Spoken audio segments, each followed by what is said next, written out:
Jy is geskakel op die groot ontbyt, ons eerste gas in die ateljee op hierdie donderdag, and it's time to speak English. Mark Sham, stigter van Suits and Sneakers. A big welcome. Yes, thank you for having me again. Yeah, welcome back. En ons gaan praat oor informele onderrig in die moderne era. But first, please tell us a little bit about your education history and current occupation. You're going to laugh. I am not educated at all in the traditional sense. And that's the stereotype I'm trying to break, actually. In fact, I don't even have a matric. I was expelled in high school. Okay. Best thing that ever happened to me.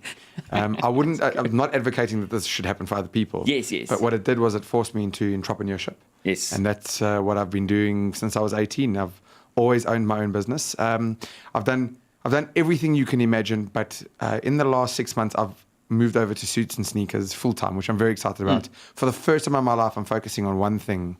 And it actually feels very weird and very exciting to do that. So you did a lot of things, manage. Yeah, things like I used to run a lot of nightclub events when I was younger. What I realized was my skill set was bringing people together. So a lot of it had to do with that. I ran nightclub events. I owned a bar. I still do. I own a percentage of a bar, which I'm busy selling. I owned a gym. So I'm a lot like a guy who got to the robot and could sell you Rolexes and tomatoes. I'm that guy. The guy behind those guys, he's making one. I don't know. I always wonder who are those guys. You know, he's a cool drink guy. But then, in your opinion, like the finest academic degree is worthless, and it's going that way. It's not worthless because, like, if you go being an actuary, you really need to be an actuary. You know, to work that job. But a lot of people these days do things they didn't study for. So, absolutely, I'm with you that I don't think it's worthless. My organization is called Suits and Sneakers, and the name came from the idea that we need a balance between formal and informal education.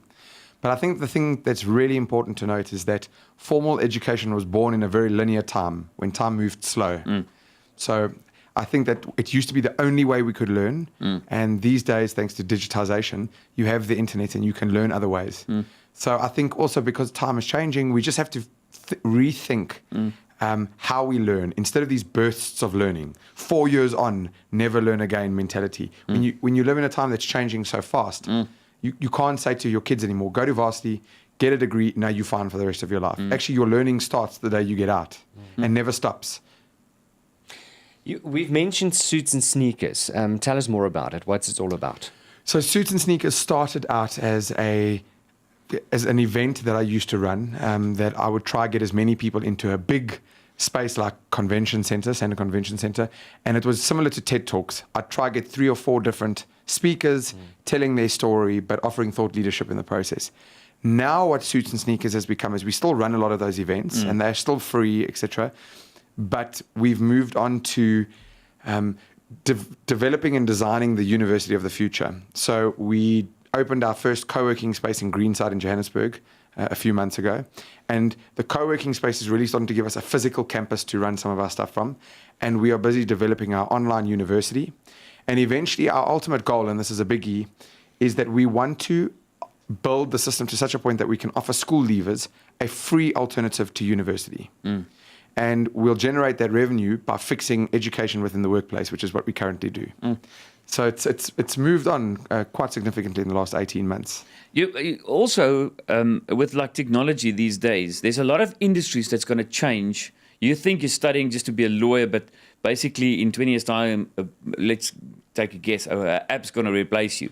But it happens with like photography companies like Kodak, whatever. You study to be a certain, or even an engineer. And how do you keep up to date to that? What's your advice? Yes, so first of all, if you are studying to be a lawyer, stop. And if you're telling your kids to do that, stop. It's a matter of time before AI does replace those things. Just to go back a sec, I always think that people need to redefine what education is. A lot of people, like as we get older, we define education or we associate education to school leavers or university, younger people. But I simply think that education is the act of researching the future. So if you start to think about it like that, the best way to, guard yourself against disruption is to be constantly educated. And what I mean by that is you should be spending an hour a day at a minimum, constantly researching what's coming at you. Because again, time is changing so quickly, you have no choice. I always use this classic example. In 2015, I bought a movie ticket from a person at New Metro. And that person could have been the best ticket sales person in the universe. They could have been in the Ticket Sales Hall of Fame. And in 2017, they were replaced. You don't buy a ticket from a person anymore.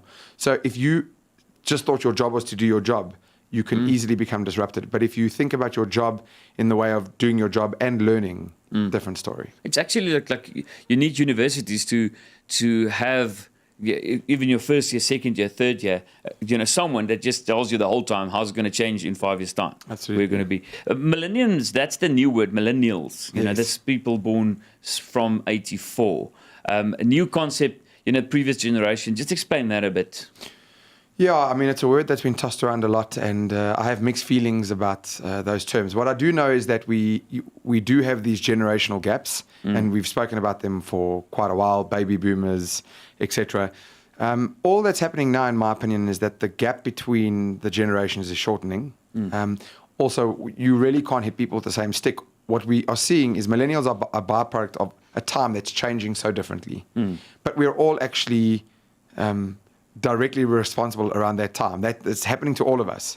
So I just think that, let me put it this way. Human beings have always been bad at understanding new technology. One of the first ever TV adverts that was played was a Barbie TV ad. And they got the dude who read out their radio ad to come on the TV and read out the radio ad. That just shows you that we're not very good at it. Social media's come at us at a whirl. Digitization's coming at us at a speed of light. And it's taking us a while to get our heads around it. But this has happened throughout all humanity. We will get to a point where we overdo it and then look back and go, okay, let's put this away for a little bit. So I think millennials are getting a bit of a bad rap, especially because of that Simon Sinek video that went viral on Facebook. But yeah, I mean, obviously it's like any generation. Some youngsters are full of it. Yeah. But most of us are, technically I'm a millennial, it's weird. I'm on the cut of 84. And then we're bombarded with stupid people coming like a tsunami on Facebook at us every day. Mark Sham, ons gaan nou verder gesels. Mark Sham, still in the studio. He's stigter van Suits and Sneakers. So we spoke about informal education. Do you think it will ever replace formal education or academic qualifications? I think the two are going to blend into each other in a big way. I think you're already starting to see that. If you want to teach anybody anything, whatever they learn, they certainly go on the side and start researching it online. I'm pretty sure that high school students are doing that today, researching on the side. So I think the two will meld into each other, and I think that's the future of education. Because I think the thing that happens with face-to-face style learning is that learning is social and emotional. So when you have the stuff that's face-to-face, it's always more powerful, but it doesn't scale particularly well. So you need to have the stuff that creates emotion, because emotion is what helps memory stick, and then send people off to do the part that scales, which is online and in their own time. I think that's exactly our take on education. Our future of education looks like a blend between the two. In a talk, you once said that you gave up television to watch 3 to 5 TED Talks a day. Are you still doing that? Yes, but it's gone far beyond it now. So I've got the TV back in my house, and what I've done is I've got fiber. I don't have no DSTV anymore, nothing against DSTV. I've just hit the point where the time that I'm spending, I'm starting to really just do all kinds of research. And these days, because I've become a brand ambassador for informal education, what I've started doing is tracking my informal learning. And almost every week I send out a newsletter that simply says, here's the best 10 videos that I watched on the weekend or this last week. Tell me what you think. And so I'm starting to grow quite a following just on the back of sending, almost becoming a curator of content. So it's gone beyond TED Talks. I do still watch a lot of them, but I think I flattened TED Talks, to be honest with you. So now it's just scouring YouTube, which is a pretty big place. Yeah. Is there anything that's competition to TED Talks?